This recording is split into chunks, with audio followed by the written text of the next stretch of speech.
우리나라에 공매도 하면은 정말 치를 떠는 기업이 몇 개가 있는데 대표 기업이 두 개가 있습니다. 첫 번째로는 공매도 하면 셀트리온이 정말 기절하죠. 뭐 에코프로그룹을 비롯해가지고 LG엔솔, 뭐 삼성 SDI 이런 기업들이 공매도랑 참 진짜 악연이죠. 사실 공매도가 재개가 된 거는 어쨌든 우리나라 입장에서 봤을 때는 이제 악재성 이슈가 하나 이제 해소가 된 거라고 봐요. 외국인들이 어떤 업종으로 집중해서 매수를 하는지를 좀 캐치해서 볼 필요가 있는데 딱 대표적인 게 두 개 있었습니다. 반도체랑 2차전지.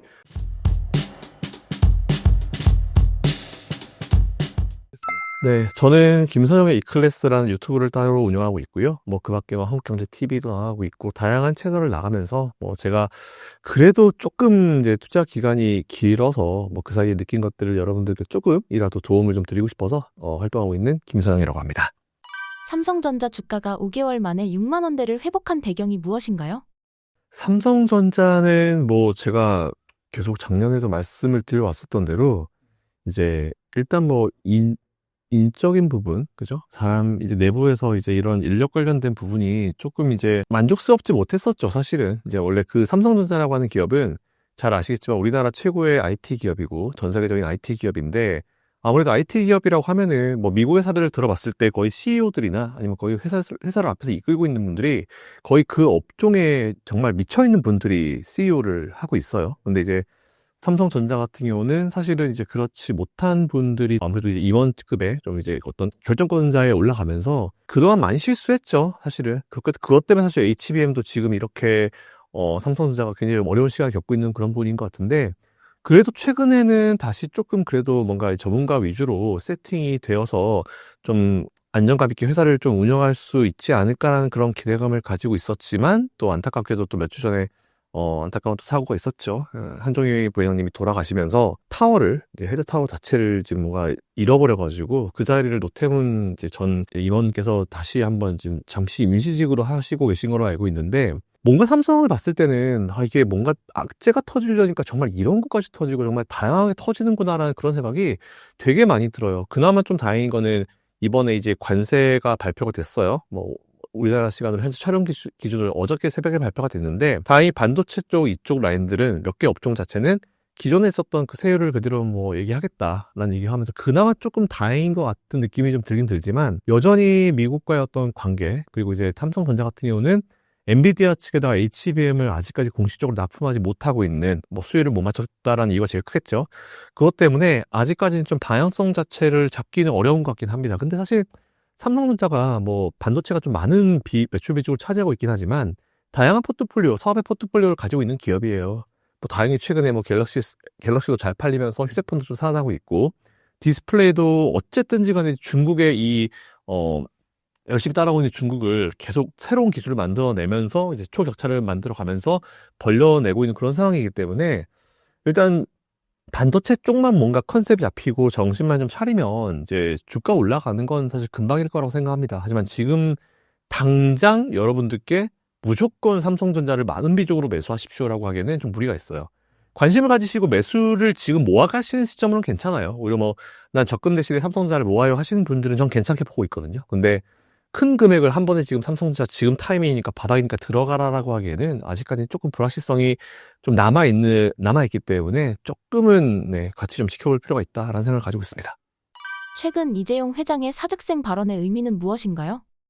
아마 들으셨을 것 같아요. 옛날에 이건희 회장님의 그 프랑크푸르트 발언, 마누라와 자식 빼고 다 바꿔봐라 라고 하셨던 그 발언 자체가 정말 강력했거든요. 그 이후에 삼성이 정말 지금의 삼성을 만들었대도 과언이 아닐 정도로 엄청난 이제 회장님의 발언이셨죠.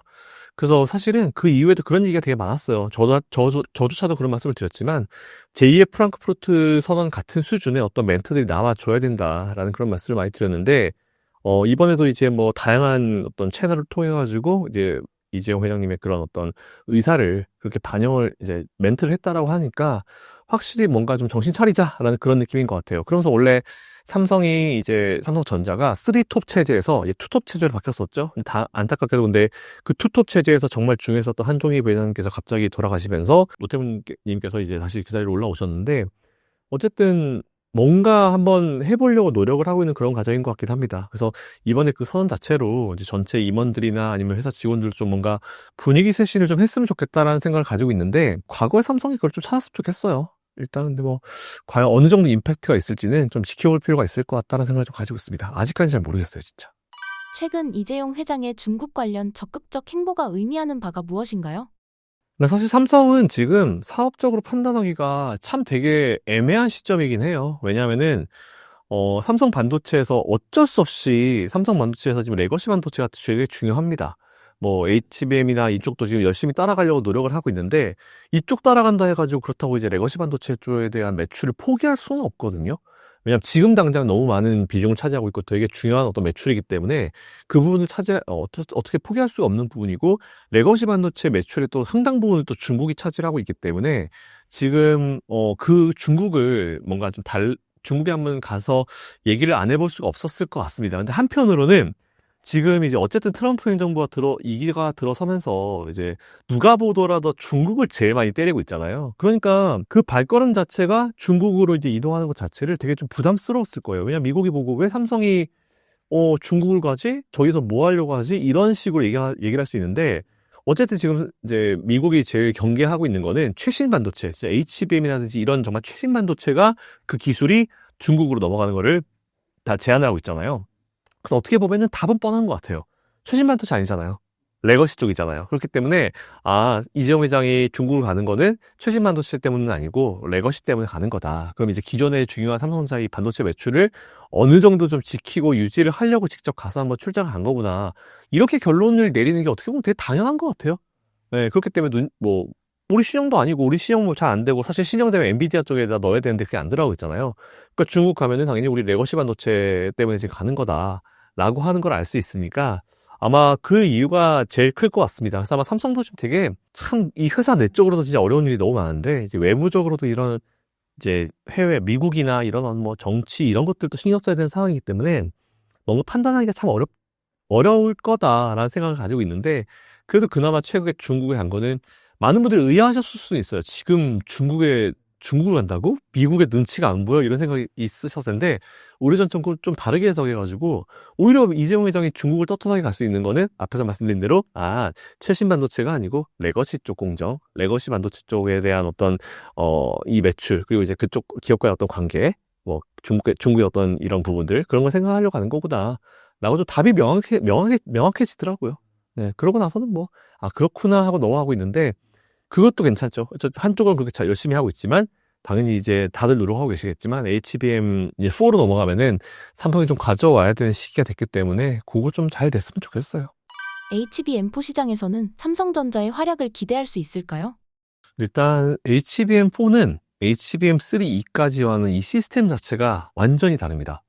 네, 완전 다르고 HBM3E는 지금 보통 이제 우리가 HBM은 이제 쌓는 방식이잖아요. 드림을 쌓는 방식인데 쌓으려면 우리가 뭐 물건을 쌓을 때도 왜 이제 뭐 어떤 이제 공장 같은데 식품 공장 같은데 가보시면은 이 물건을 바로 박스에 쌓지 않고 밑에 파레트라고 하는 게 있어요.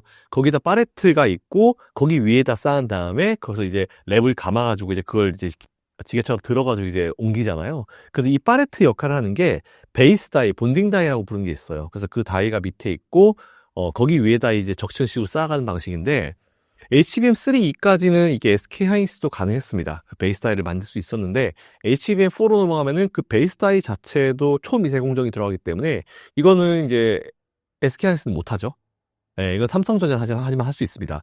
그 SK 하이닉스는 자기들이 못하니까 이걸 누구한테 맡겼냐면은 세계 최고의 파운드리 기업 TSMC에게 맡겼죠. 그래서 이제 TSMC랑 SK 하이닉스의 얼라이언스가 만들어졌고 그리고 삼성전자는 오히려 그 밑에 초미세 공정부터 그리고 쌓는 것까지 자기들이 다 할 수 있으니까 아마 HBM4 시대로 넘어가서 삼성이 수율만 맞춰준다라고 하면은 비용적인 부분에서 SK 하이닉스가 삼성을 이길 수가 없죠. 왜냐면은 어쨌든 삼성은 베이스 다이를 본인들이 다 만들 수 있고 다 할 수 있는데 SK 하이닉스는 뭐 어쨌든지 간에 그 본딩 다이, 베이스 다이를 TSMC로부터 사와야 되잖아요. 그렇기 때문에 비용이 나가겠죠? 그래서 물론 대량 주문해서 비용이 컨트롤이 되긴 되겠지만 그렇다 하더라도 비용이 아예 안 나가는 삼성전자와 비용이 나가는 SK 하이닉스가 분명히 좀 달라요.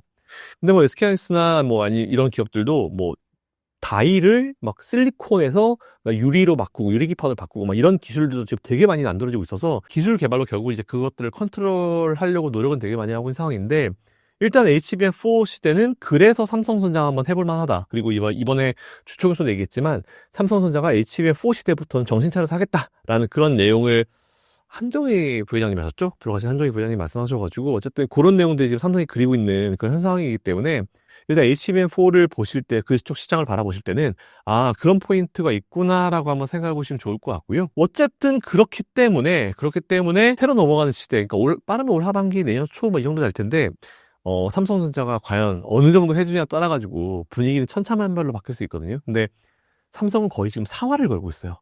왜냐하면 여기 HBM4도 잃어버리면은 내년, 내후년까지 매출이 완전히 박살이 나버릴 수 있기 때문에, 물론 이제 레거시도 중요하죠. 근데 레거시도 미국에서 지금 보면은 레거시 반도체도 좀 제재를 하려고 하는 액션들이 이미 좀 있었고, 앞으로 또 어떻게 될지 전혀 뭐 알 수 없는 부분이기 때문에, 오히려 저는 삼성은 예전에 잘했던 대로 초격차, 그죠? 기술력을 압도적으로, 지금 이제 디스플레이 쪽이 그러고 있잖아요. 압도적으로 앞서가면서 뒤에 기업도 뭐 따라오긴 하겠지만, 그 뒤에 있는 국가 입장을 봤을 때, 근사하게 따라는 갈 수 있지만 절대로 역전할 수 없는 그런 기술력으로 삼성은 항상 해왔었던 기업이기 때문에 그 면모를 좀 찾아주지 않을까라는 생각을 하고 있습니다. 그래서 일단 HBM4 시대로 넘어가면은 삼성전자가 조금 더 이제 한번 해볼 만한 그런 상황인 것 같고, 그리고 만일 진짜 제 설명을 들으시고 아 진짜 그렇구나 한번 해볼 만하겠구나라고 싶으신 분들은 오히려 삼성전자를 단기간 내에 난 큰 돈을 붓겠다 이거 아니고 그냥 조금씩 매달 적금식으로 해가지고 삼성전자를 모아가겠다, 요 전략이 지금은 최적인 것 같습니다. 올해 국내 반도체 업황은 어떻게 전망하시나요? 원래는 일반적으로 반도체가 1분기 비수기예요. 1분기 비수기고 이제 2분기 때부터 좀 개선이 되는 부분인데, 2분기 때 다행히 이제 피디님 말씀하신 대로 랜드도 반등했고 디램도 반등했고, 그런 소식 자체들은 사실은 되게 좋은 소식이죠. 네, 되게 좋은 소식이기 때문에 뭐 1분기 비수기인 1분기를 지나서 2분기 때부터는 한번 그래도 실적에 대한 기대감을 가질 만한 시점이 되긴 됐지만 엄청난 기대감을 가지기에는 아직까지 좀 무리가 있습니다. 어쨌든 삼성전자는 엔비디아 측에다가 공식적으로 이제 칩 납품을 시작했다라는 그런 내용이 나오게 되면 분위기가 완전히 반전이 될 거거든요. 그 전까지는 일단은 좋은 소식임에는 맞긴 맞는데, 일단 그래서 조금 우리가 보수적으로 아직까지는 지켜볼 필요가 있어요. 어쨌든 랜드든 디램이든지 간에 어쨌든 레거시니까 저는 레거시보다는 계속 최신으로 가야 된다. 왜냐면은 최신으로 가야지 비싸게 팔아먹을 수 있습니다. 레거시는 이미 중국의 많은 기업들이 따라왔어요. 비싸게 수요를 맞췄습니다. 그래서 중국 내에서 지금 반도체를 만들어서 이제 소비하겠다라는 그런 수요들도 많기 때문에 그래서 우리가 레거시 빨리 최신을 만들어서 그 최신이 시간이 지나서 레거시화 되는 상황을 만들어야죠. 그래서 아직까지는 조금 시간이 필요할 것 같아요. 제2의 딥시크가 쏟아지고 있는 상황에서 한국의 AI 미래는 어떻게 전망하시나요? 중국의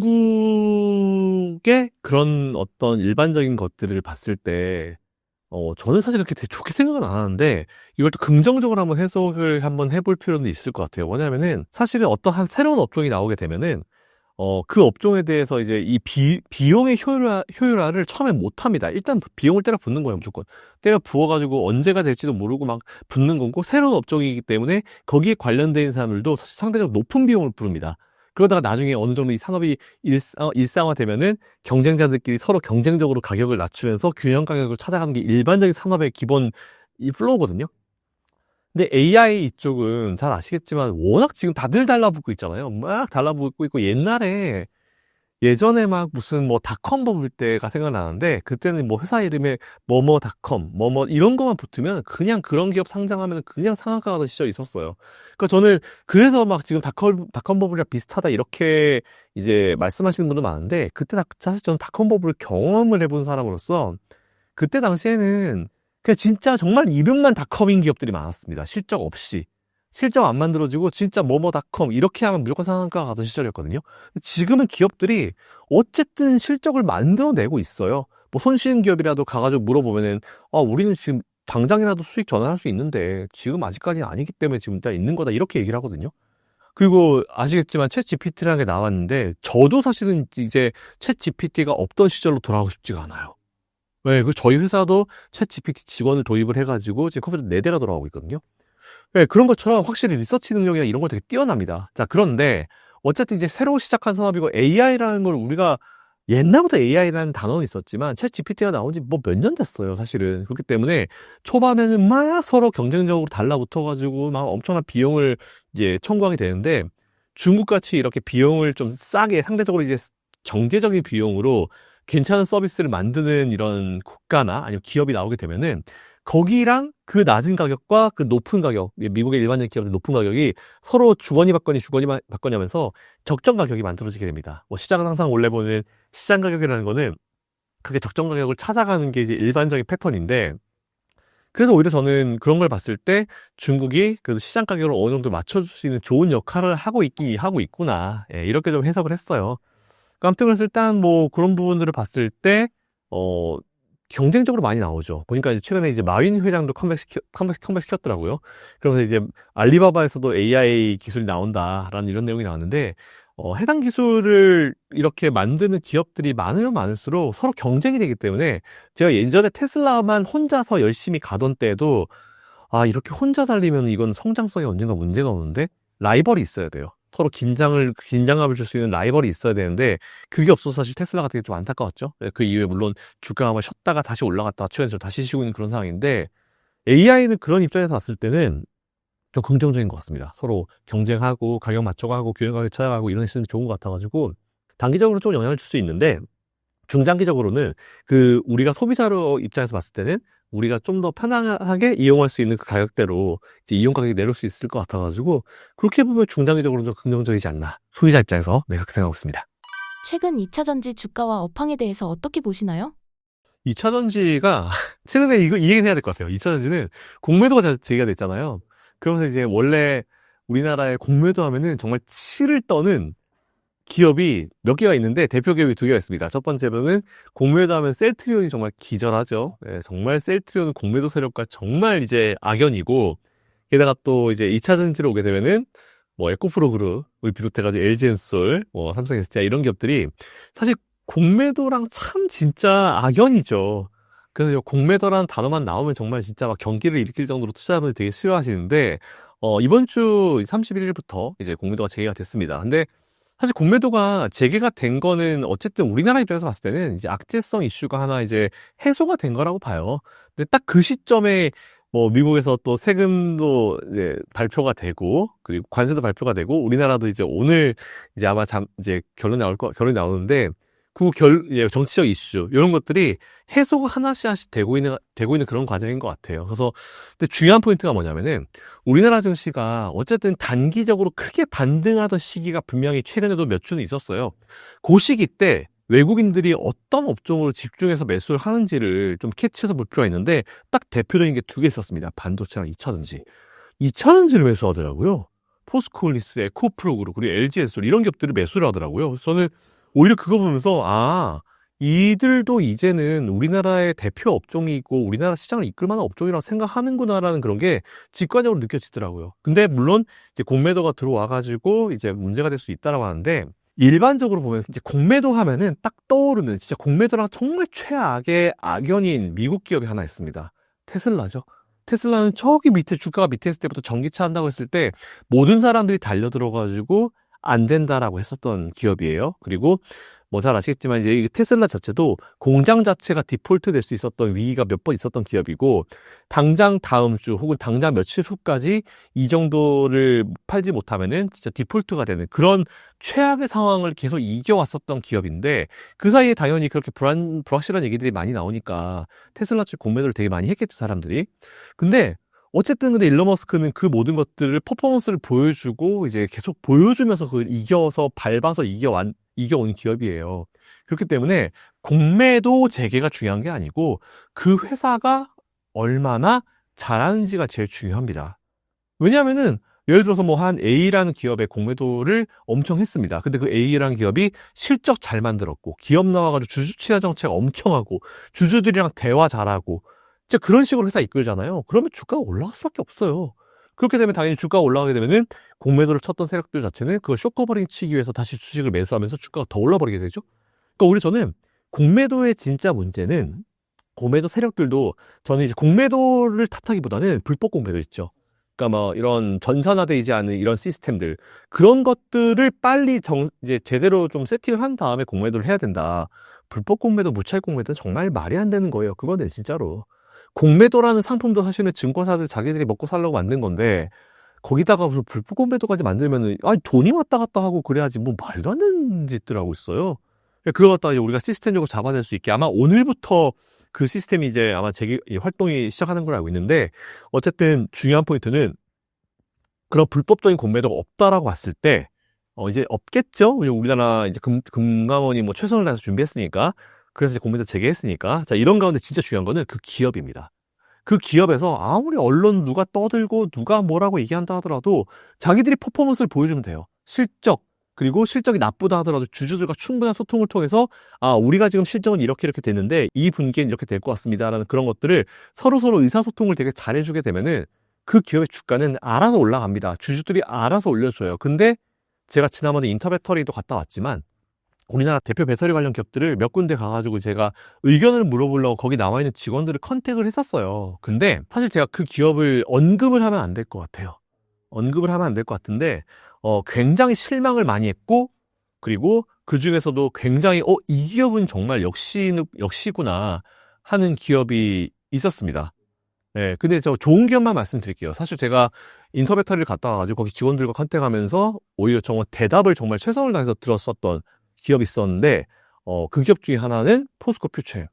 포스코 퓨처엠이라는 기업은 담당자가 없었는데 한 30분 정도 후에 오시면 될 것 같습니다. 저희가 30분에 갔어요. 근데 그분이 안 오시니까 그 원래 계셨던 그 직원분이 자기는 여기에 100% 알지는 못하지만 모르면 가서 물어보고라도 말씀드리겠습니다. 질문 주시죠 해가지고 거의 저희 같이 갔었던 팀의 질문을 한 20-30분을 받아주는 거예요. 그런 것 자체가 사실은 주주들과 대화거든요. 네, 모르면 물어보면 돼요. 사실 뭐 어떤 회사라도 직원 한 명이 그 회사의 모든 걸 알 수는 없어요. 우리가 그걸 모르겠습니까? 근데 그런 인터배터리라는 행사는 자기 회사를 알리기 위함이고 IR을 하기 위한 회사잖아요. 그래서 포스코 퓨처엠에 대해서 굉장히 큰 점수를 줬습니다. 그날 확실히 굉장히 큰 점수를 줬고, 그리고 PNT라는 기업. 네, PNT도 성장사인데 PNT 같은 경우도 진짜 최선을 다해서 저희에게 설명을 해주시는 그런 것들을 봐가지고 여기는 진짜 잘 될 수밖에 없구나, 이 주주들과 대화가 이렇게 되는구나 라는 그런 생각을 좀 가졌었고, 네, 그랬던 기업이 또 하나 있습니다. 앞에 포스코 퓨처엠 그리고 PNT라는 기업이 있었고요. 하나 대주전자재료, 잘 아시겠지만 뭐 워낙 1등 기업이잖아요. 근데도 거기 이제 부장님 한 분이, 제가 성함이 기억이 안 나는데 안경 끼신 분이었는데, 그분이 진짜 한 30분 정도를 정말 최선을 다해서 설명을 해주시는 거예요. 사실 그거 하나거든요. 인터배터리라는 행사를 한 이유가 IR을 하고 자기 회사를 설명하기 위한 거잖아요.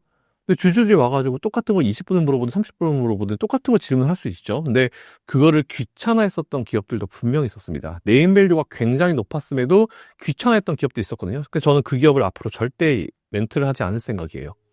이번에 제가 인터배터리를 지금 2번, 3번째 갔다 오는데 그 기업은 작년에도 그랬고 올해도 그랬어요. 굉장히 불친절했거든요. 근데 작년에 갔을 때는 포스코 홀딩스에 굉장히 좋은 제가 생각이 좋은 어떤 기억이 있었고, 올해는 포스코 퓨처엠에 대한 굉장히 좋은 기억이 있었습니다. 그분들 명함까지 받았었는데, 어쨌든 포스코 퓨처엠은 그런 분들 진짜 상 줘야 돼요. 정말 이미지가 그거 하나거든요. 그래서 올해는 포스코 퓨처엠과 PNT 그리고 대주전자재료, 요 3개의 기업이 되게 좋았고, 한 기업은 상장하지 않은 기업이었는데 동아 일렉트로라이트라고, 이 기업은 비상장선에 지금 상장을 준비하고 있는 것 같긴 해요. 근데 거기도 그 어떤 수석님이셨어요. 근데 그분도 거의 30분을 너무 설명을 잘해 주시는 거예요. 그리고 그 직원 한 명이, 수석이 회사에 대한 업무의 파악이 너무 잘 돼 있는 거예요. 사실 전 그 4개 기업이 이번에 여기는 진짜 한번 관심을 가져볼 만하다 생각이 좀 들어가지고, 포스코 퓨처엠, 대주전자재료, PNT, 그리고 상장하지 않은 동아 일렉트로라이트, 이 기업이 제가 보고 왔었던 인터배터리에 참여했었던 기업들 중에 제일 눈에 띄었던 기업 4개였거든요. 그래서 오히려 이런 기업들은 진짜 한번 투자를 해보고 공부를 한번 해봐도 되겠다라는 그런 생각이 좀 되게 많이 들었습니다. 외국산 관세 25% 부과가 국내 2차 전지 업체에 미치는 영향은 무엇인가요? 관세가 어제 나오고 나서요, 전 느낀 게 뭐였냐면은 우리나라가 25%가 나왔잖아요. 근데 오히려 이 관세치가 미국과 우리나라의 상대적 개념을 봤을 때 최고치구나라는 게 느껴졌어요. 그러니까 어떤 느낌이냐면 서로 이제 협상을 하는 거잖아요. 그러니까 미국의 입장에서는 던진 거죠. 근데 보통 협상을 할 때 먼저 카드를 크게 던진 사람은요, 크게 던집니다. 예를 들어서 한 10억이 필요해요. 지금 회사 자금이 10억이 필요한데 누구를 만나가지고 미팅할 때는 보통 10억 안 부르죠. 15억, 20억 부르죠. 그랬을 때 그쪽에서 20억 좀 많은데 그러면 좀 낮춰가지고 한 15억만 주겠습니다라 해도, 나는 원래 바랬던 건 10억인데 그한테 15억을 받으면 5억을 더 받는 거잖아요. 그러니까 협상보도 기본적으로 이렇게 하는 거예요. 처음엔 크게 지르는 거거든요. 일단 미국이 우리한테 25%를 질렀다라고 하는 거는 게다가 또 일주일 전에 자동차 관세 25%를 먹였잖아요. 그 얘기는 미국과 우리나라의 관계를 봤을 때 미국이 제일 걸리적거리는 게 사실은 자동차 쪽일 거예요. 왜냐하면 트럼프 본인도 자동차 그 러스트벨트 지역의 표를 얻으면서 대통령이 된 사람이기 때문에 자동차가 아마 제일 신경 쓰일 겁니다. 그래서 저는 뭘 느꼈냐면은 25%랑 상호 관세가 결정된 게 아니에요. 일단 그렇게 하겠다고 던져놨는데 우리가 가가지고 협상을 하게 되면은 그거보다 낮추면 낮췄지 그거보다 올라가진 않을 겁니다. 그러니까 올라간 케이스는 제가 봤을 땐 딱 하나예요. 걔들이 25% 우리한테 먹였잖아요. 우리도 거기 보복관세 하는 거. 보복관세 하면 올릴 겁니다. 근데 보복관세를 하지 않으면 25%보다 올라가지 않을 것 같아요.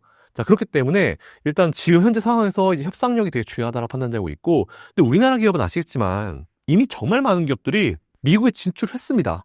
게다가 또 2차전지 관련 기업들은 삼성 SDI, 뭐 LG엔솔, 뭐 SK용 같은 경우는 이미 미국에 공장이 다 있어요. 다 있고 그 지역에서 이제 공장을 우리나라 기업을 유치하려고 그 해당 지역의 주지사들이 정말 열심히 뛰었거든요. 이번에도 보면은 이제 현대차 그룹의 정의선 회장이 트럼프의 그 백악관을 가가지고 직접 이제 바로 옆에서 멘트를 했었던 그런 장면 기억나실 거예요. 자, 그런 것처럼 이미 투자를 하고 있고 한 기업들이 많기 때문에, 그리고 같이 그때 주지사가 같이 나왔잖아요. 그 지역의 주지사가. 그런 것처럼 이미 트럼프가 이번에 대통령 선거에 이길 때 이겼었던 그 주의 주지사들이 우리나라 기업들 많이 유치한 돈이 분명히 있기 때문에 우리나라의 이런 투자 노력들이 절대로 안 받아들여지진 않을 거예요. 그래서 이미 진출해 있고 투자를 계속 늘릴 계획으로 있기 때문에 지금 단기적으로 빠지는 건 사실 2차전지뿐만 다 빠지잖아요. 이건 수급이 꼬여버렸기 때문에 지수가 밀리고 전반적으로 다 밀리는 건 어쩔 수 없어요. 그러니까 뭐 다 밀려도 2차전지 올라간다? 에이, 이건 진짜 말이 안 되거든요. 밀릴 땐 다 같이 밀려줘야 됩니다. 근데 올라올 때가 중요한데, 다 아시겠지만 우리나라가 최근에 이제 지수가 반등을 할 때 외국인들이 제일 많이 매수했었던 업종 두 개가 반도체와 2차전지예요. 그렇기 때문에 이쪽 라인들을 우리가 좀 관심을 계속 좀 가져볼 필요가 분명히 있을 것 같습니다. 이번 인터배터리 행사에서 주목할 만한 이슈가 무엇인가요? 작년에 갔을 때는 지폴딩 기술이 진짜 놀랬거든요. 그러니까 이게 지폴딩 기술이라고 이걸 개발을 했는데 뭐냐면은 이게 종이잖아요. 양극재, 음극재가 이제 서로 이제 화재가 되게 많아가지고 화재가 나기 때문에 막 이제 그거 가지고 항상 고민을 되게 많이 했는데 지폴딩 기술이라고 이렇게 이제 막을 만듭니다. 그래서 여기 층에다가 양극재를 넣고요. 여기 층에다 음극재를 넣는 거예요. 그래서 이게 서로 안 만나게 되죠. 이 기술을 작년에 보고 제가 진짜 놀랬거든요. 야, 이거 진짜 대박이다 했는데 작년에는 그게 제일 지폴딩 기술의 포인트였고, 올해는 삼성 SDI가 제가 이거 아마 영상으로도 찍어서 아마 보내드렸을 거예요. 보시면은 배터리를 어쨌든 열 관리가 돼야 되잖아요. 물론 이제 그걸 하게 되면 이제 당장으로 봤을 때는 그 차체 무게는 올라갈 수 있겠더라고요. 근데 배터리 자체를 액침 냉각 기술을 해가지고 물에 담궈버립니다. 근데 물이 그냥 물이 아니에요. 이거는 오일 같은 어떤 형태의 물이고 그냥 물이라고 제가 편하게 이제 표현을 하는 거지 배터리를 물에 담그는 건 아닙니다. 이제 그걸 액체에 담궈요. 액침 냉각을 하는 거죠. 이걸 원래 저는 LG엔솔인가 거기서 하는 걸로 알고 기술 개발을 하는 걸로 알고 있었는데 삼성 SDI가 이번에 나왔더라고요. 차체 바닥을 이렇게 해가지고 액침 냉각 기술을 보여줬어요. 그래서 이제 그 배터리가 열이 올라간다고 했을 때 거기다 담궜다가 이제 그 액체도 뜨거워질 거 아니에요. 그럼 액체를 뺍니다. 그래서 이제 원래 있었던 곳에 액체가 다시 들어가고 여기서 이제 온도를 낮춰줬었던 좀 뜨거워진 액체는 다시 빼는 거예요. 이 방식을 지금 기술을 개발하고 있더라고요. 삼성 SDI가. 그래서 저는 그걸 보면서 야, 우리나라 진짜 정말 똑똑한 사람이 정말 많구나 이런 생각이 들었고, 그리고 최근 삼성 SDI도 열폭주를 막으려고 노력을 되게 많이 하잖아요. 아마 이것 제가 사진 찍어놓은 게 있어서 아마 보내드릴 텐데 피디님 적어놔서 나중에 저한테 보내주세요. 열폭주도 막을 수 있는 것들을 다들 또 개발을 했더라고요. 그래서 오히려 전 그런 걸 봤을 때 확실히 지난번에 그 일론 머스크의 스페이스X가 LG엔솔한테 우리 보조 배터리 좀 줘, 2차전지 보조 배터리 좀 줘 그랬는데 그거 어디다 쓰게라고 봤더니 스페이스X가 쏘는 그 인공위성 로켓에 보조 배터리를 쓰겠다는 거예요. 그래서 우리가 만약 배터리가 진짜 위험하다라는 인식이 되게 많잖아요. 근데 진짜 위험할 것 같았으면 일론 머스크가 달라고 안 했을 겁니다. 왜? 올라가다 터지니까. 잘 아시겠지만 이제 이런 이게 위성들 로켓은 배터리 그 볼트 좀만 잘못 쏴도 올라가다 터져버리거든요. 근데 만일 진짜 위험할 것 같았으면 그걸 달라고 했을까요? 안 하겠죠. 그래서 저는 오히려 우리나라산 특히 LG엔솔이나 뭐 우리나라에서 산 배터리들이 확실히 안정성에 대해서는 테슬라 같은 기업들이 확실히 이제 인증을 해주는구나. 라는 이런 생각이 들어가지고 오히려 인터뷰를 갈 때마다 기술이 하나하나 나오는 걸 보고 놀랬어요. 예, 그리고 또 삼성 SDI랑 뭐 LG엔솔이나 뭐 SK용 같은 경우는 또 워낙 친절해요. 설명하면 잘해줍니다. 그래서 이제 그 세 개 기업은 세 개 앞에 설명을 하던 네 개 기업과 이 세 개 기업들은 워낙 친절해요. 친절할 수밖에 없는 회사들이죠. 그리고 친절 안 하면 안 되는 회사들이기 때문에 어쨌든 그런 내용도 같이 보셔가지고 보시면 좋을 것 같습니다. 그래서 작년에는 지폴딩 기술, 그리고 올해는 그 액침 냉각 기술. 요게 진짜 제 눈에 좀 확 띄더라고요. 현재 2차 전지 개인 투자자들의 전략은 어떻게 해야 하나요?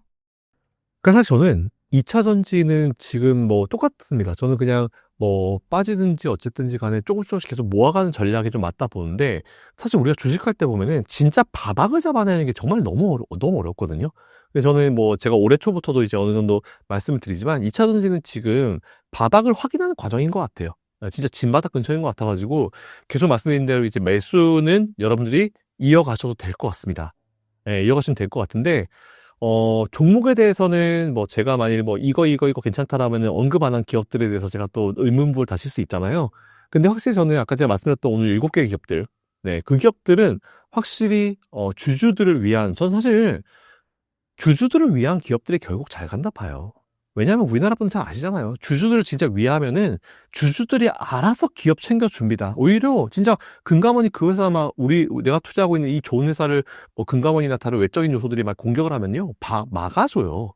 막아줍니다. 그 정도로 우리나라 분들은 진짜 투자에 진심 있는 분들이거든요. 근데 주주들의 그런 지지를 받지 못한 기업들은요, 북매도에 타겟이 되는 거예요. 테슬라가 왜 올라왔겠어요? 정말 우리가 테슬람이라 부르잖아요. 네, 이게 농담 삼아 그렇게 부르는데 그 정도로 정말 열광적이죠. 열정적이고. 네, 진짜 그렇기 때문에 오히려 그런 분들이 테슬라의 성장 가치나 이런 걸 믿고 투자를 하면서 뭐 외부에서 막 언론들이 떠들든지 뭐라든지 간에 그냥 계속 투자를 해주면서 숏 커버링을 만들면서 주가를 계속 끌어올리는 기업이 된 거잖아요. 결국은 제일 중요한 거는 딱 두 가지입니다. 기업은 퍼포먼스, 두 번째. 그리고 또 주주들을 얼마나 또 잘 대하는지. 예, 이 두 가지만 딱 지키잖아요. 그럼 공매도 뭐 다 필요 없어요. 다 이겨먹고 올라가는 겁니다. 최근 테슬라 주가 상황에 대해 어떻게 보시나요? 테슬라요? 테슬라는 지금 어쨌든지 작년에 트럼프한테 성공했죠. 일론 머스크의 배팅 성공했죠. 모든 기업 중에 거의 뭐 몰빵으로 이제 공화당에 이제 투자를 했다가 이제 선거 작업됐다가 성공한 케이스인데, 전 사실은 아무리 좋은 기업이라도 이게 정치 테마가 되면은 이게 테마성 자금들은 단기적으로 들어왔다 단기적으로 빠져나가는 애들이기 때문에 어쩔 수 없었어요. 어쩔 수 없어요. 그래서 딱 보면 지금 그 전에 대선 전 수준까지 내려와가지고 조금 더 이제 내려온 상황이잖아요. 나올 거 다 나온 것 같아요. 다 나올 거 나왔다라고 생각되고 있고, 그리고 지금 도지라는 이제 효율위원회 그쪽에서 이제 위원장을 맡아가지고 여러 가지 일을 하고 있는 상황이잖아요. 근데 뭐 이제 조만간 백악관을 떠난다, 뭐 떠나지 않는다, 뭐 이런 얘기가 나오면서 되게 여러 가지 말들이 많은 것 같은데, 길어봤자 제가 봤을 땐 그렇게 오래 있을 것 같지는 않아요. 뭐 본인의 어떤 임무를 다 하고 오래를 넘기진 않을 것 같기 때문에 뭐 컴백한다, 기업에 내가 이제 집중한다, 그 얘기 하나만으로도 주가가 되게 많이 올라갔거든요. 그래서 오히려 저는 테슬라는 지금 뭐 여러 가지 이슈가 있긴 있습니다. 너무 정치적으로 이제 활동을 하니까 뭐 오히려 지금 되게 미국이 세게 나가잖아요. 전 세계적으로. 그러다 보니까 유럽이든지 이런 관세의 영향을 받는 그런 국가들이 보면은 그 국가들은 지금 트럼프와 일론 머스크를 그냥 똑같이 봐요. 동일인으로 봅니다. 근데 한번 생각을 한번 해볼게요. 우리가 자동차를 구매하거나 뭐 어떤 제품을 구매할 때 그 회사 CEO가 정말 사람 별로야, 진짜 나랑 안 맞아 해가지고 그 제품을 안 사나요? 그런 식으로 치면은 우리한테 존경받을 CEO가 몇 명이나 있겠습니까? 그러다 보면 우리는 재화를 못 써요. 정말 저기 운영진은 경영진은 정말 싫지만 이 제품을 좋아서 산다, 보통 이러잖아요. 그래서 저는 뭐 일론 머스크가 그런 정치적인 활동을 해가지고 그것 때문에 뭐 지금 테슬라에 대한 뭐 판매가 줄어든다? 극히 일부라 봅니다. 테슬라 제일 중요한 건 뭐냐면, 아무리 CEO가 그렇게 활동을 한다 하더라도 테슬라는 거기서 일하는 직원들이 만들어내는 기업이에요. CEO가 중요하지만 기업에서 제일 중요한 거는 일하시는 직장인분들, 그 직원들이거든요. 그렇기 때문에 어쨌든지 간에 저는 그 분들이 열심히 일을 해서 지금도 생산을 계속 하고 있는 상황이고, FSD도 계속 노력을 하고 있는 상황이고, 일론 머스크가 옛날처럼 회사에 딱 붙어가지고 하지 않아도 어느 정도 시스템화돼서 돌아가기 때문에 스페이스X도 신경 쓰고 스타링크도 신경 쓰고 이러고 있는 상황이잖아요. 그래서 저는 오히려 워낙 시스템화 잘 되는 기업이기 때문에 뭐 정치적인 활동으로 인해서 뭐 매출이 줄어든다? 그건 정말 극히 일부라 보고 있습니다. 근데 뭐 반감은 좀 있을 수 있어요. 그리고 좀 걱정되는 거 하나는, 그런 유럽이나 이런 관세로 영향을 받는 그런 국가들이 테슬라를 이제 공격할 수 있겠죠. 관세로. 공격할 수 있겠죠. 근데 그것조차도 미국에서는 보복관세라고 평가를 하고 합니다. 그렇기 때문에 지금 자칫잘못해서 미국한테 보복관세 했다가 정말 난리 나거든요. 그래서 오히려 저는 그냥 서로서로 뭔가 이제 막 강하게 얘기는 하겠지만 실제로 그렇게 될 가능성이 많지는 않아요.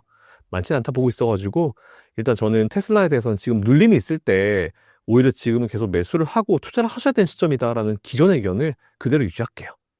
이번 일론 머스크의 발언이 테슬라에 집중한다는 의미로 보면 될까요? 일단은 판매량에 대해서 걱정하시는 분들은요, 테슬라 1분기 판매량 포기해야 돼요. 왜냐하면은 이번에 모델 Y 새 모델 나왔잖아요. 근데 그 언론 이 얘기 별로 안 해주는데 새로 나온 그 모델 Y 모델이 중국에서 인기가 엄청나게 많습니다. 벌써 30만 대 이상이 벌써 아마 처음에 나오자마자 다 이제 예약이 끝난 걸로 알고 있어요. 그런 거 부각이 안 되더라고요.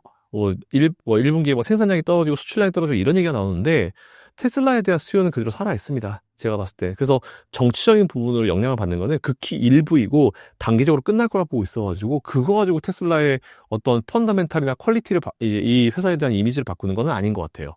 그래서 오히려 그런 이슈가 나와서 주가가 밀리면은 그동안 테슬라 싸게 사고 싶으셨던 분들 많잖아요. 좋은 기회가 되고 있다라고 보고 있습니다. 저는.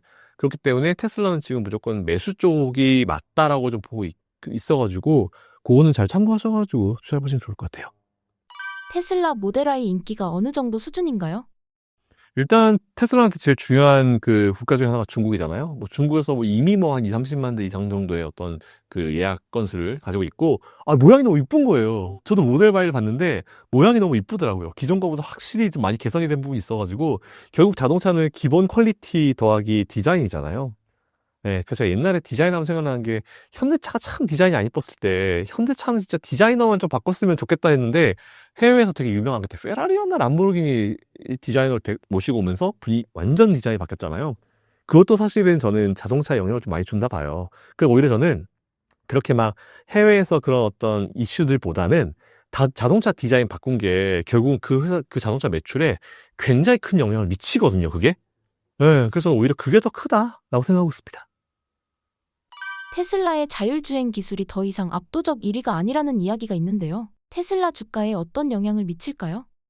확실히 최근에 보면은 중국 기업들이 많이 따라왔죠. 그러면서 이제 중국도 자율주행 기술을 만들어내면서 테슬라는 사실 FS들 돈 받고 이제 서비스를 제공하고 있잖아요. 근데 중국 기업들은 오히려 그냥 공짜로 풀겠다 이런 얘기를 해버리니까 테슬라도 그럼 우리도 몇 주 동안 공짜로 풀게 이렇게 나와버린 거예요. 근데 사실 자율주행이라는 거는 방식 자체가 이제 카메라로 쏘는 방식이냐 아니면 위에서 이제 뭐 내려서 이제 보는 방식이냐 여러 가지 방식이 있는데 저는 사실은 테슬라는 그동안 전 세계적으로 많은 자동차가 돌아다녔고, 그리고 카메라 인식 방식이기 때문에 모든 것들을 이미 다 데이터베이스화 시켰어요. 그래서 이제 그 데이터베이스화 돼 있는 걸 갖다가 다른 기업들이 따라오기에는 물리적으로 시간이 굉장히 많이 들 거라 보고 있어가지고, 물론 기술력으로 이제 어느 정도 커버가 되긴 되겠지만, 일단은 저는 그것도 이제 중국이 좀 들어가 있는 부분이죠. 예, 중국도 자율주행을 만들어가지고 이제 무료로 풀어버리니까. 근데 그 중국의 자율주행 기술 자체도 아직까지는 뭔가 미완의 느낌이 좀 분명히 있다라고 판단이 됩니다. 그래서 일단 그것도 경쟁을 하려고 서로 노력을 되게 많이 할 텐데 저는 결국은 이제 이 FSD 쪽에서도 승자는 결국 이제 현재까지도 그렇고 앞으로도 그렇고 테슬라가 이제 그 지위를 유지할 거다라고 좀 보고 있어가지고 네, 그리고 지금 아시겠지만 이제 테슬라는 스페이스X와 스타링크를 가지고 있는 기업이잖아요. 그 회사 내에 있는 그러니까 회사 내 쪽에 있는 건 아니지만 일론 머스크가 운영하고 있는 다른 기업들과 테슬라 자동차의 얼라이언스도 충분히 만들어지고도 넘치는 수준이기 때문에 앞으로 나올 새로운 기술들 아직까지 나오지 않은 기술들도 우리가 분명히 기대감을 가지고 볼 필요는 있어가지고 전 다르다 봐요. 올해 휴머노이드 로봇 옵티머스의 성장성에 대해 어떻게 평가하시나요? 일단 옵티머스는 제가 알기로는 옵티머스를 연구하는 분들조차도 자기들이 생각하는 것보다 굉장히 빠르고 굉장히 뭔가 이해했을 때 굉장히 좀 기분이 되게 좋나 보더라고요. 뭔가 되게 보람된다라는 그런 얘기를 들은 적이 있는데 확실히 뭔가 이제 앞서가고 있고 옵티머스도 우리가 생각하지 못한 시점에 뭔가 결과물이 더 빨리 나올 수도 있겠다. 예, 그런 생각이 들고 테슬라 홈페이지 가보시면은 그 옵티머스 팀들이 가끔 이제 로봇을 영상 찍어서 올려놓은 게 있어요. 그걸 보시면은 확실히 발전 속도 굉장히 빠릅니다. 예, 그렇기 때문에 이 옵티머스조차도 이 테슬라의 어떤 미래에 좋은 어떤 이제 점수를 부여할 수 있는 되게 좋은 어떤 이슈 중에 하나라고 판단되고 있어가지고 관심을 가지셔도 될 것 같아요. 예, 계속 관심을 좀 가져도 될 것 같다 싶고, 그리고 앞에서 피디 말씀하신 대로 로봇에 전선 껴서 다닐 수 없잖아요. 그냥 와이어리스로 가야죠. 거기 그러면 안에 배터리도 들어가야 될 것이고 충전 방식으로 가야 될 수밖에 없는 그런 상황인 것 같아요. 자체적으로 에너지 개발이 안 되기 때문에 진짜 무슨 우리 영화에 나오는 아이언맨은 뭐 아크 원자로 뭐 이런 게 아닌 이상 자체적으로 에너지를 만들어낼 수 없기 때문에 그것도 어쨌든 미래로 우리의 미래긴 하죠. 로봇 자체로 이제 에너지를 만들어내는 것도 우리의 미래긴 한데 그렇다 하더라도 지금 당장에 우리가 볼 수 있는 미래는 아니니까 배터리가 중요합니다. 그렇게 되면 이제 배터리도 작아져야겠죠? 작아지고 고효율 배터리가 나와야 되는데 이건 사실 또 우리나라가 잘하거든요. 예, 그래서 우리나라 배터리 기업들은 어쨌든지 간에 좀 좋은 어떤 영향을 미칠 수밖에 없을 것 같아요, 저는. 그리고 그 로봇에 각형이 들어갈 수는 없잖아요. 원형이 들어가겠죠. 그래서 지금 뭐 46파이 배터리 뭐 이런 것들도 지금 이미 LG에슬로부터 이제 테슬라가 받고 있긴 하지만 각형 배터리가 들어가기에는 각형이 되게 작아져야 되죠. 로봇 자체가 사람이랑 비슷하니까 보통 각형 배터리가 이만한데 그걸 다 크게 다 들어갈 수가 없잖아요. 그래서 그 들어가는 배터리 그 모양이나 그런 것들을 보더라도 어떻게 앞으로 발전될지 지켜보는 것도 되게 재밌을 것 같습니다. 최근 국내 증시 상황은 어떻게 평가하시나요? 방금 끝났죠. 방금 이제 결론이 나왔는데 만장일치로 윤석열 대통령의 탄핵이 결정이 됐습니다. 파면이 결정됐고요. 일단 근데 이게 어떤 방식으로 가든지 간에 사실은 그 방식이랑 중요했던 것 같지는 않아요. 이게 어떻게 될지 모르는 주식시장은 사실은 제일 어렵게 생각하는 게 이 불확실성이거든요.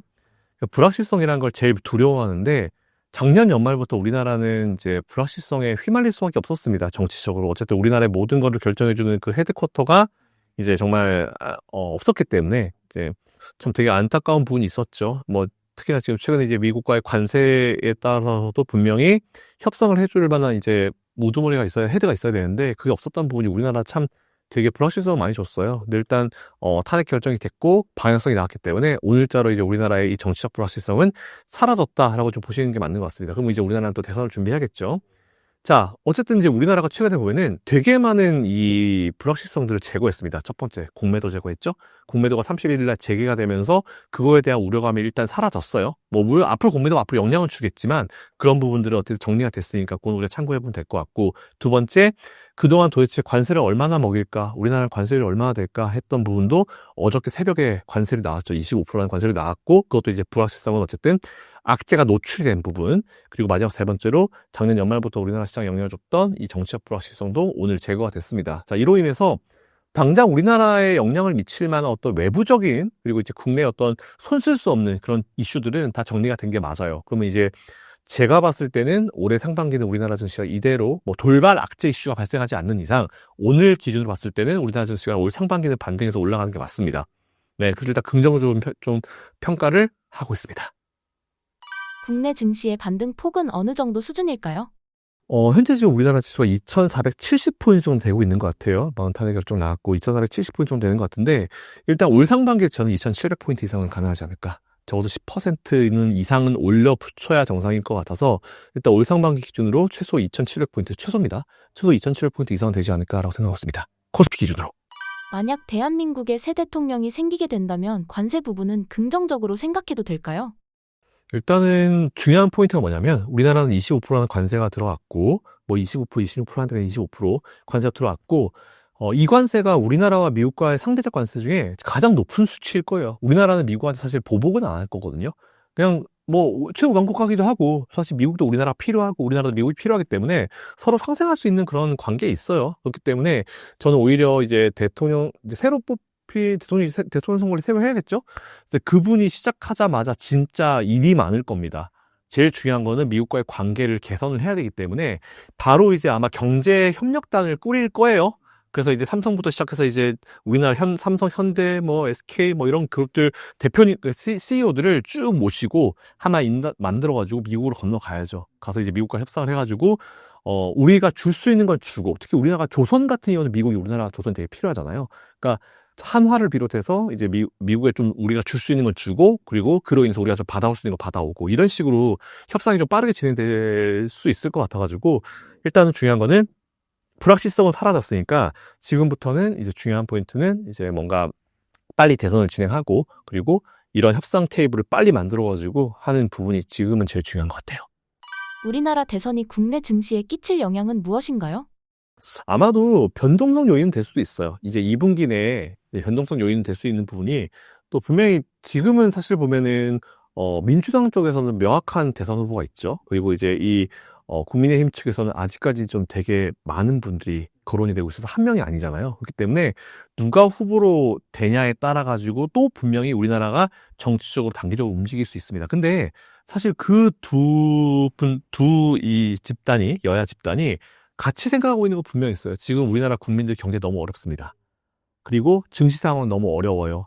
대외적인 여건 너무 어렵습니다. 이건 아마 자기들의 이 당론을 떠나가지고 다들 공감할 거예요. 결국 그들도 국민이 있어야 되는 사람들이기 때문에 이 국민이 힘든 이 생활을 빨리 지금 뭔가 해결을 하려고 노력할 거기 때문에 오히려 저는 그런 거로 봤을 때는 누가 뭐 후보가 되냐에 따라 가지고 좀 분위기가 달라질 수는 있겠지만 결국은 이제 그들이 원하는 방식은 하나, 뭐 국민들이 잘 살게 해주는 그런 방식이기 때문에 일단 변동성은 있겠지만 그래도 불확실성이 제거가 됐고 안정을 찾아가는 분위기가 계속 나올 것 같아요. 그래서 오히려 올 상반기에는 우리나라 주식 괜찮을 것 같아요. 나쁠 이유가 별로 없어요, 사실은. 너무 많이 얻어맞았고 너무 많은 악재를 맞았기 때문에 지금부터는 이제 아마 외국인들도 저점 매수를 비롯해가지고 아마 우리나라 관심 많이 가질 거라 생각하고 있습니다. 이번 상법 개정으로 긍정적인 시나리오를 기대할 수 있을까요? 저는 사실은 상법 개정에 대해서는 의견이 좀 단호해요. 해야죠. 뭐 상법 개정을 하게 되면 기업들이 뭐 더 기업을 운영하기 어려운 상황이 된다? 결국은 그거예요. 뭐 소송 몇 개 당하는 거겠죠? 소송하다 보면 이제 자기들이 뭐 의사결정이 어려워질 것이고 이런 얘기인데 그러면 상장을 하지 말아야죠. 전 그렇게 생각해요. 주식회사잖아요. 주식회사. 주식회사의 1등이 누구죠? 제일 중요한 사람이? 주주예요. 주주입니다. 주주는 누구예요? 우리 국민들이잖아요. 그럼 이제 우리나라는 근데 저는 주주들한테도 문제가 있다고 보는 게 주식만 사고요. 아마 한 번 더 이 방송 보시는 분 중에 주총 가신 분도 없을 거예요. 주총 가가지고 나 혼자 가가지고 이런 얘기하면 뭐해? 이런 생각이 있거든요. 아니에요. 그런 의견들이 모여가지고 진짜 기업들 한 방 먹일 수 있거든요. 마음에 안 들게 운영하면은 내가 이 회사의 주인인데 변호사 써가지고 모여가지고 회사 소송해야죠. 못하게 해야죠. 그게 무슨 발목을 잡는 거예요? 그 주주들도 결국은 바라는 게 뭡니까? 그 회사 발목 잡는 거예요? 아니에요. 그 회사가 더 성장하고 더 잘 반영되고 주주들의 의견 더 많이 반영하고 올바른 방향으로 가길 바라는 거거든요. 그러니까 그 회사를 운영하는 몇 명의 의견보다는 진짜 다수의 정말 똑똑한 이런 지혜들이 모여가지고 기업이 더 잘 운영될 수도 있습니다. 그렇기 때문에 저는 오히려 소송 당하는 거는 그 CEO들의 몫이 아니고 그냥 법무법인들의 몫이에요. 그리고 미국도 보시면은 지금 일론 머스크가 아직도 그 보너스를 못 받고 있잖아요. 일론 머스크가 뭐 그 사람이 못했습니까? 오히려 뭐예요? 근데 주주들이 주라고 하잖아요.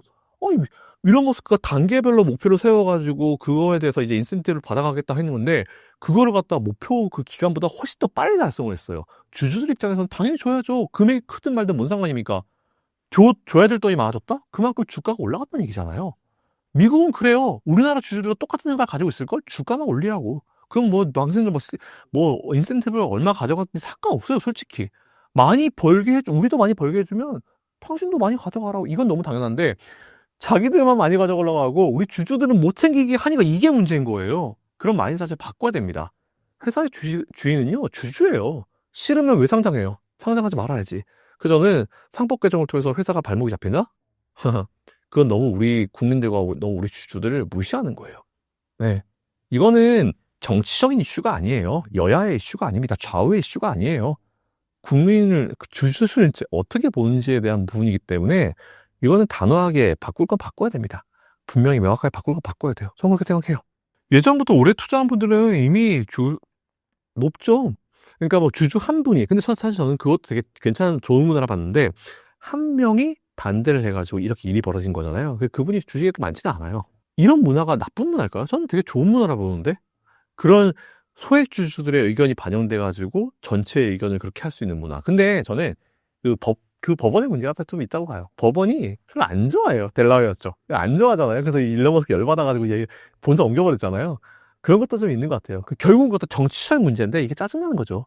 이 경제에 정치가 개입하면 안 돼요. 저는 그렇게 생각합니다. 정경 유착하지 말라고 그러잖아요. 네, 뭐 그런 게 진행되고 있는 부분인데 저는 그런 것도 충분히 반영이 돼야 된다 생각합니다. 왜 우리는 삼성전자 주총 가가지고 큰 소리 치고 막 거기 있는 CEO, 거기 있는 사람들, 임원들 마음에 안 들면 주총에서 이제 올려가지고 긴급 안가를 올려가지고 왜 그 사람 못 떨궈요? 참 저는 그것도 문제가 많다 생각해요. 그런 것 때문에 워렌 버핏 같은 분들이 우리나라 투자에 관심이 없는 거죠. 너무 복잡한 지분 구조.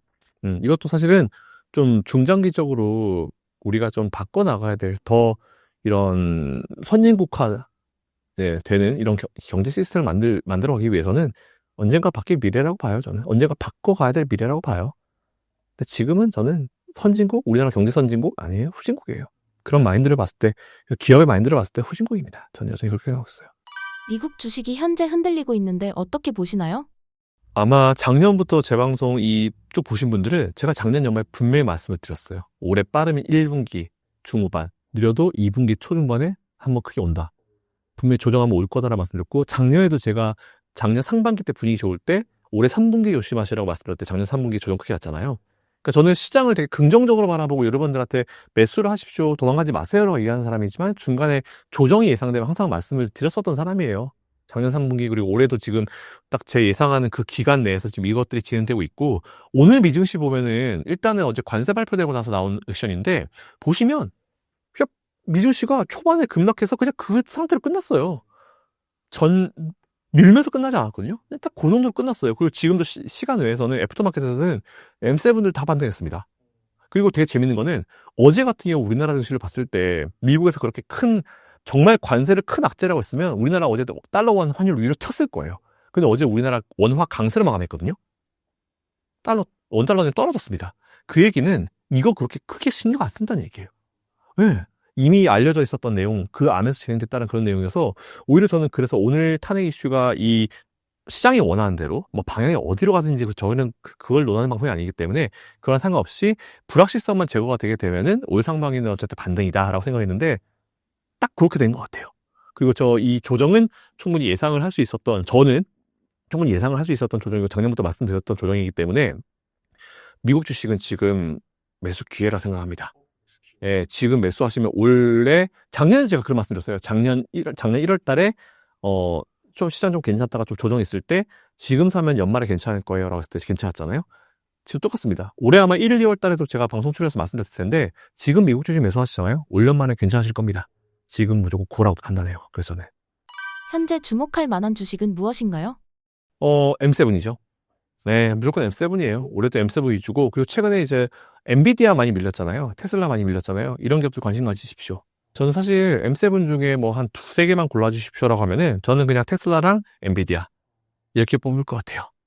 엔비디아에 대한 우려에 대해서 어떻게 보시나요? 새벽에 되게 재밌는 기사 나왔는데, 피디님. 결국 이제 블랙엘에 대한 수요잖아요. 구글이 블랙엘을 확보를 못하니까 이제 블랙엘을 가지고 있는 기업한테 부탁을 했더라고요. 거기를 그 서버를 임대하는 걸 지금 고민하고 있다고. 그 얘기가 무슨 얘기냐면은 블랙엘이 그만큼 자기들이 원하는 대로 확보가 됐으면 그런 거 안 하죠. 임대 안 하죠. 근데 확보가 안 됐기 때문에 임대를 하겠다는 거잖아요. 그 얘기는 블랙엘에 대한 수요는 엄청나구나.